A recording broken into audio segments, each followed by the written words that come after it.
Swastiastu. Habib selamat tinggal latai, salam karena memang. Oke. Pada kesempatan ini Bapak akan membagikan video ya, membuat video pembelajaran untuk peserta didik yang saya banggakan, supaya atau bisa melakukan pembelajaran di rumah ya. Setelah mendownload video ini atau Bapak nanti kirim ya, kita bagikan ya, sehingga belajar di rumah tetap ya. Jika kurang jelas bisa ditanyakan nanti pertemuan berikutnya. Nah, video ini dibuat untuk menambah suatu media alat ya, untuk memudahkan pembelajaran ya, yang kurang jelas bisa jadi jelas. Video kali ini itu tentang nilai-nilai ayatnya. Ada yang tahu pengertian ayatnya itu? Ayatnya adalah persembahan suci yang tulus ikhlas. Persembahan suci yang tulus ikhlas ya, atau korban suci yang tulus ikhlas. Persembahan rasa tulus ikhlasnya ya. Baik. Perhatikan pada gambar berikut ini ya, ada yang bawa apa itu? Ya, membawa gunungan ya. Kalau di gambarnya itu di Bromo ini ya. Ini ada apa yang di sebelah kiri? Pacar apa? Tiwa, Wara. Kalau di Bontang ya, Wara. Kalau di sini apa namanya? Itu tentang upacara ritual pada leluhur ya, kematian ya. Nah, Tiwa. Ya, persembahan itu. Pengertian ayatnya itu yaitu persembahan suci yang ikhlas. Nah, dalam ayatnya itu ada 3 kerangka dasarnya ya. Ada 3 kerangka dasar. Nah, ada 3 kerangka dasar. Yang pertama adalah filsafat, tatwa ya, pengetahuan. Nah, filsafat ya, hakikatnya. Ilmu-ilmu yang belajar tentang ya, pengetahuan tentang ya, ini ya, dalam hal ini. Yang kedua susila atau etika, cara kita mempersembahkan itu ada susilanya ya, tidak sembarang gitu, tidak sembarangan, penuh cita kasih, penuh kesakralan lah, penuh kehormatan ya, penuh syukur. Upacara ya. Yang ketiga upacara atau ritual. Upacara apa saja itu upacaranya ya. Ada upacara kematian, ada upacara ya kematian manusia ayatnya, ada upacara manusia ya, ritual.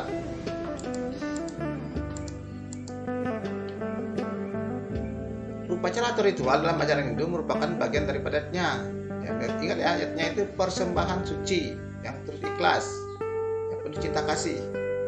Secara etimologinya itu adalah kata yud atau yat, yang artinya memuja, memberi pengorbanan, menjadikan suci, supaya persembahan kita menjadi suci ya. Dalam Rigveda ya, Mandala 8, Sukta 40, mantra 4, artinya pengorbanan atau persembahan. Ayatnya merupakan suatu perbuatan dan kegiatan yang dilakukan dengan penuh keikhlasan, melakukan persembahan kepada Tuhan yang Maha Esa ya. Ranjing antara langit ya, kalau nggak tahu, ranjing antara langit. Ingat, persembahan suci yang pada ranjing antara langit.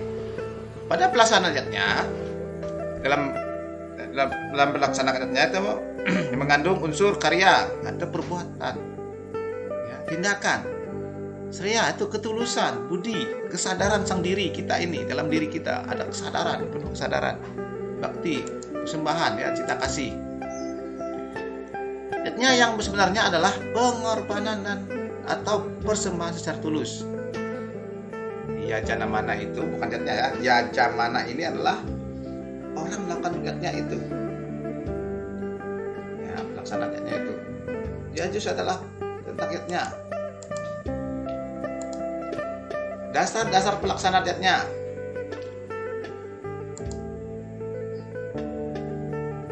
Itu ada rena atau hutang. Nah, jika disebut trirena, 3 hutang yang harus dibayar, maka kita punya hutang harus dibayar, jangan sampai tidak dibayar itu. Nah, jangan menimbulkan ada panca yatnya, dari 3 itu menjadi 5. Nah, apa saja itu? Kalau trirena itu, dewa rena itu adalah persembahan ya, atau hutang kepada Ranjing Kata Langit ya. Hutang kepada Ranjing Kata Langit, pada Tuhan Yang Maha Esa, itu maksudnya. Resiatnya adalah hutang kepada Basir ya, rohaniawan. Hutang pengetahuan juga ya, kita harus mempelajari pengetahuan itu ya. Fitriyatnya itu hutang kepada roh leluhur, pada orang-orang yang sudah mendahului kita, bahkan yang masih hidup. Bapak kita juga termasuk yang masih hidup, bahkan anak nenek atau kakek yang masih hidup, itu namanya pitra rena, hutang kepada leluhur. Nah, dari terena ini, dari pancayatnya. Dewajatnya itu maksudnya ya, kalau di dalam pancayatnya itu berarti korban yang suci tulus ikhlas, atau persembahan suci yang tulus ikhlas. Kalau dewa rena itu hutang, atau kata rena itu hutang ya, ingat ya, dewa rena itu hutang, atau kata rena itu hutang. Resi rena hutang, pitra rena hutang. Hutang kepada leluhur, hutang kepada resi Basir, dewa, hutang kepada Tuhan. Kalau pancayatnya 5 pancayatnya, 5 persembahan suci yang tulus ikhlas. Dewa ayatnya persembahan suci yang kepada Ranjing Kata Langit ya. Ranjing Kata Langit, utayatnya itu persembahan pada alam semesta ya, katanya kepada alam semesta supaya harmonis. Resiatnya hutang kepada hutang, persembahan suci yang disikas kepada Basir ya. Fitrena persembahan suci yang disikas kepada roh leluhur ya, roh leluhur. Fitrayatnya ini, katayatnya itu persembahan suci pada roh leluhur, kakek nenek. Manusianya adalah persembahan suci kepada manusia, bisa berupa makanan ya, berikan makanan. Dan punya berikutnya adalah dasar-dasarnya dalam kitab suci. Nah, jelasan di sini dalam Atharwaveda ya.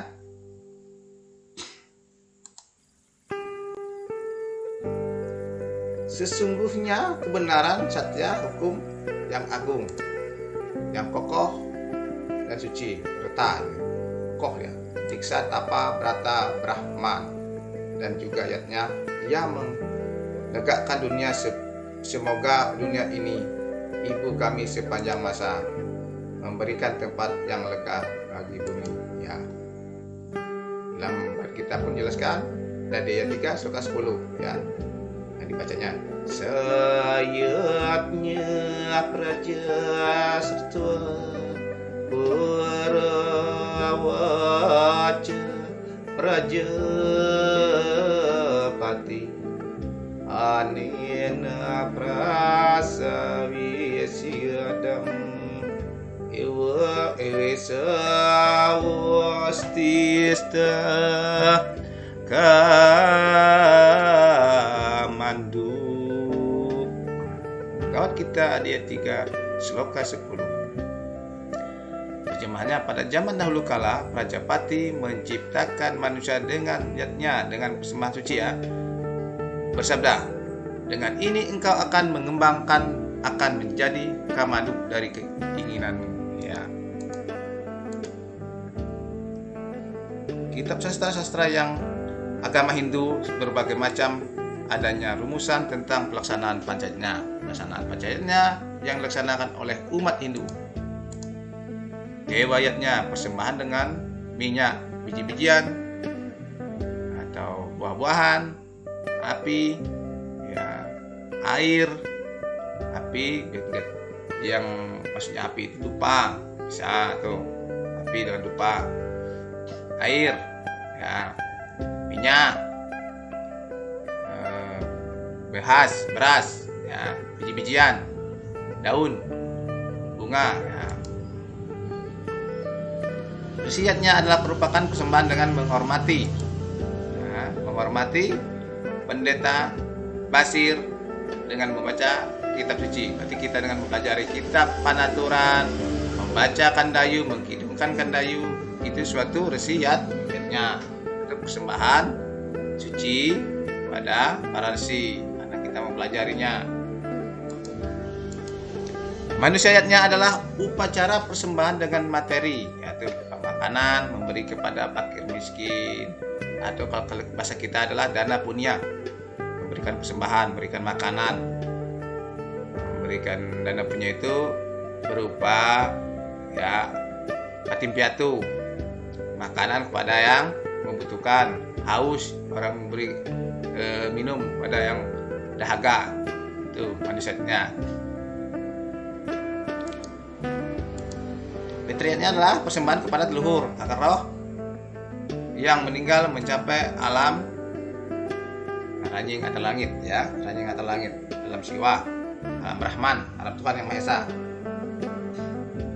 yang sudah meninggal. Fitriatnya adalah persembahan berupa caru, tawur, ya,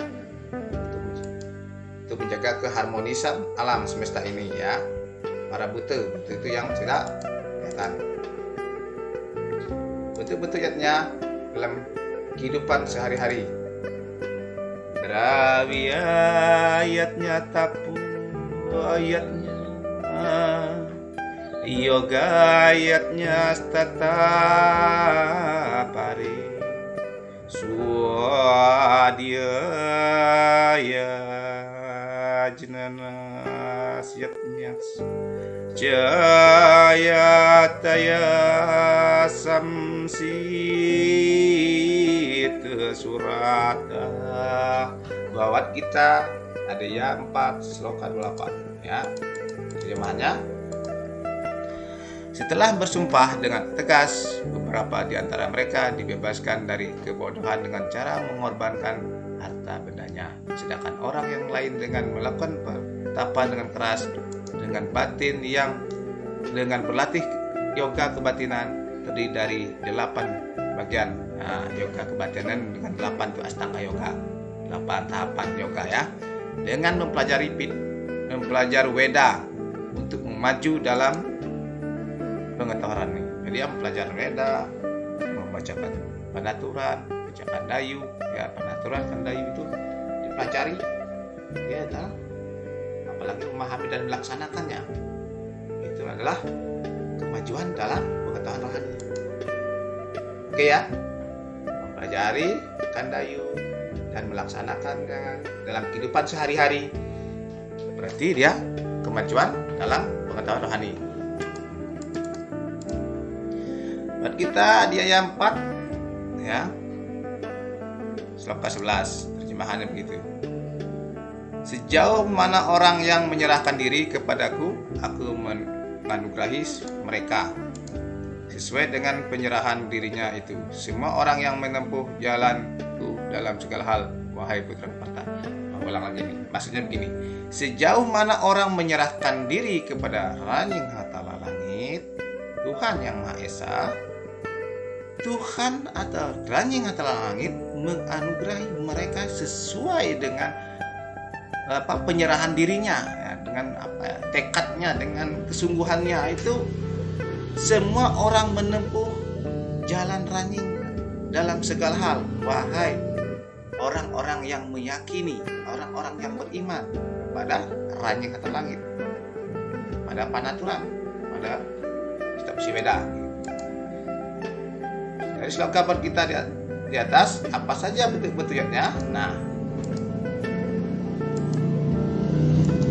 yang bentuk-bentuknya adalah nitya ayatnya yang dilakukan setiap hari. Nah, mitika ayatnya adalah ayatnya yang dilakukan pada waktu tertentu. Nah, nitya ayatnya ini adalah lakukan Trisandi Gayatri, berdoa sebelum berangkat sekolah, sembahyang sebelum berangkat sekolah. Semua aktivitas, semua kegiatan melakukan dengan doa ya. Itu namanya nitya yatnya. Yatnya setiap hari yang dilakukan. Pada saat masak, setelah masak ngejot ya. Yatnya sesa ya lah. Itu rasa syukur pada Tuhan ya. Persembahan dulu setiap hari. Makan berdoa. Nah, itu nitya yatnya. Nah, sedangkan naimitika yatnya adalah yatnya yang dilakukan pada waktu tertentu. Misalnya pada saat Tawar Agung, misalnya Nyepi, itu setahun sekali ya. Saraswati 6 bulan sekali ya, pakai perhitungan buku. Lalu ada lagi Galungan dan Kuningan ya.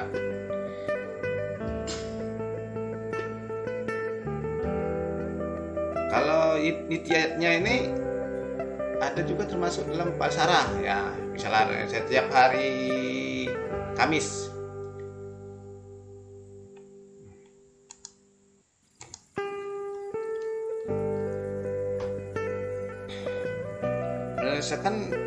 melaksanakan yatnya diharapkan menyesuaikan dengan keadaan, kemampuan dan situasi.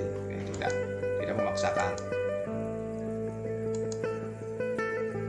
Yatnya contohnya ini ya. Nah, Bapak seperti tadi Tri Sandia, ya Tri. Berdoa sebelum berangkat sekolah, sembahyang, makan, itu berdoa dulu. Semua kegiatannya. Ya, sesa itu ya persembahan ya. Sebelum kita makan, sudah masak, kita lakukan persembahan. Jinayatnya ini adalah bentuk-bentuk pengetahuan ya, bentuk-bentuk yatnya pengetahuan ya, dalam bentuk pengetahuan dengan melalui proses belajar di sekolah, belajar di Balai Basarah ya, belajar di Pasraman ya, secara formal maupun secara informal. Informalnya di Balai Basarah, Pasraman, formalnya di sekolah ya, kampus, melakukan jenjang lebih tinggi. Itu yatnya itu yang lakukan dengan pengetahuan, persembahan dengan pengetahuan. Kita belajar atau kita yang memberikan pengetahuan, itu juga yatnya. Kayak Bapak nih memberikan pengetahuan kepada kalian, itu juga yatnya. Yatnya adalah jinayatnya. Kalian adalah yatnya juga karena menimba ilmu ya, menggapai ilmu pengetahuan seluas-luasnya.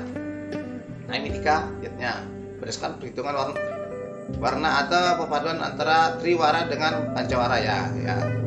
Waran dan paukon.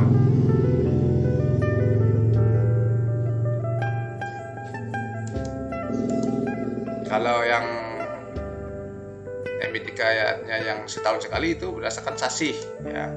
Sasih ke Sange. Ya, itu juga ada di dalam TV itu. Kualitas catnya itu dalam bar kita dijelaskan ya.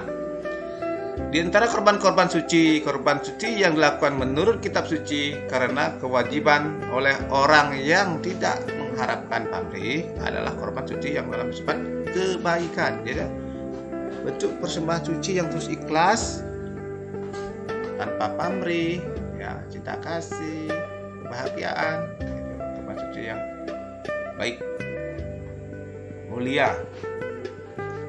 Dan dalam bab kita nih ya, hadiah 17 ini 17 sloka 2. Bab kita ya 17 sloka 12 juga. Tetapi hendaknya kalian mengetahui bahwa korban suci yang dilakukan demi suatu keuntungan materi atau demi rasa bangga adalah korban suci yang bersifat nafsu. Wahai yang paling utama adalah para badara.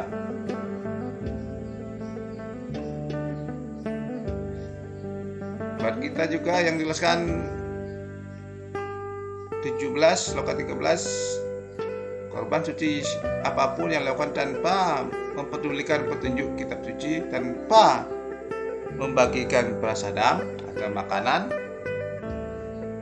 tanpa mengucapkan mantra doa, beda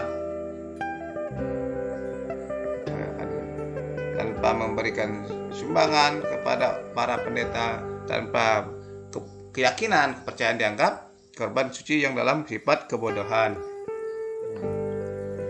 Ya, kebodohan.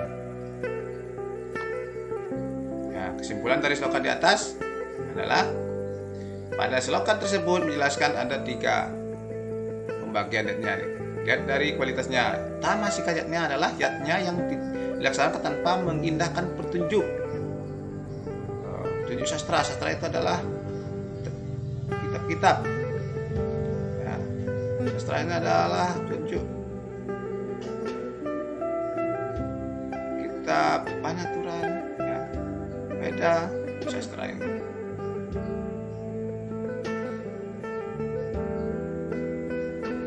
Terus mantra tanpa namanya mantra dalam persembahan itu adalah tamasika. Kidung suci, ya, tanpa ada kendayu, tamasika.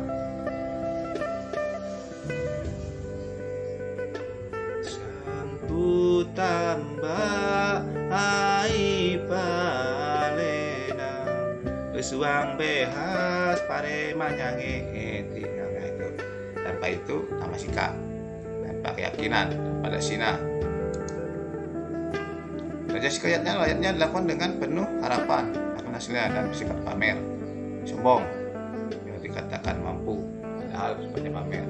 Maka persembahan itu harus tanpa pamer, jangan. Dengan tulus ikhlas, sungguh-sungguh dengan bahagia. Nah, sabika ini adalah catnya yang dilakukan dengan yang berdasarkan serada itu keyakinan, yakin bahwa kita persembahkan adalah syukur, bahagia kita, cinta kasih. Dasarnya itu keikhlasan, sastra itu beda. Ya. Kitab yang kita yakini, ya. Daksina, ya, anasewa, nasmit. Nah, syarat-syaratnya, berikut: serada, keyakinan, penuh keyakinan. Pasarya penuh keterikhlasan. Sastra yaitu dengan sumber-sumber sastra, seruti, semerti, sila, acara, masuti, ya. Seruti itu juga sumber hukum, juga pengetahuan.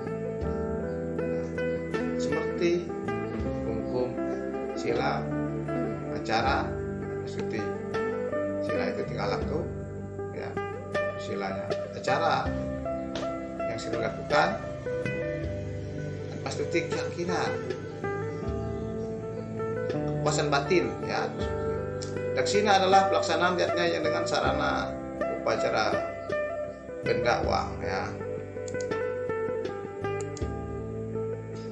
Daksina itu beruang. Mantra, jadi syaratnya adalah mantranya ada kandayu pelaksanaan. Ate ita halajur mangena maneru gausa panjang au lunas jalan malempang manui rambu. Nah, itu syaratnya itu ada itu. Itu namanya kidung, ya. Kita nyanyian suci, pemujaan, lagu-lagu, anasewa. Ada yang persembahan makanan pada tamu, anasewa. Asmita itulah dilaksanakan dengan tujuan bukan untuk pamer, ya. Jangan pamer. Persembahan pada Tuhan itu jangan pamer. Tidak boleh. Nah, kalau pamer, ya itu masuk asmita. Oke? Pengertian Ramayana. Nah, Ramayana adalah dari kata Rama dan Ayana yang berarti perjalanan Rama sebuah cerita epos. Memiliki cerita Ramayana itu adalah perjalanan Rama, ya, kawin, berjauh untuk kawin. Ringkasan ceritanya adalah Kanda, masalah dia Kanda. Rama melaksanakan Rama dan Laksmana, meninggalkan Ayodhya di hutan. Aranya Kanda adalah kan jatinya istri Rama. Terus sebaliknya Rawana. Dan cerita Rayaneka adalah cerita berasal dari Rama, maka disuruhnya lah iparnya memberi pertolongan. Kita tinggal sendirian datang Ramana. Nah, dibantu Jatayu. Singkat ceritanya begitu ya, Kiskindha. Nah, nilai-nilai ayatnya dalam cerita Ramayana yang dipersembahkan kepada dan yang atas langit, Tuhan Yang Maha Esa. Lalu manifestasinya, contohnya di ayatnya tadi itu. Ayatnya itu adalah persembahan kepada Tuhan. Di ayatnya maksudnya itu adalah persembahan suci yang berikhlas kepada Tuhan. Ayatnya itu persembahan. Ini adalah bahasa etimologinya. Ya, demikian penyampaian pada video ini. Mudah-mudahan ada manfaatnya dan dipelajari ya di rumah, diputar. Kalau tidak tahu nanti kita diskusikan di sekolah, bisa ditanyakan, mana yang kurang jelas tanyakan. Nah, ini suatu alat untuk kita belajar dimanapun kita bisa belajar. Baik, kita tutup dengan Parama Santi. Om Santi Santi Santi. Om Sahi Sahi. Terima kasih.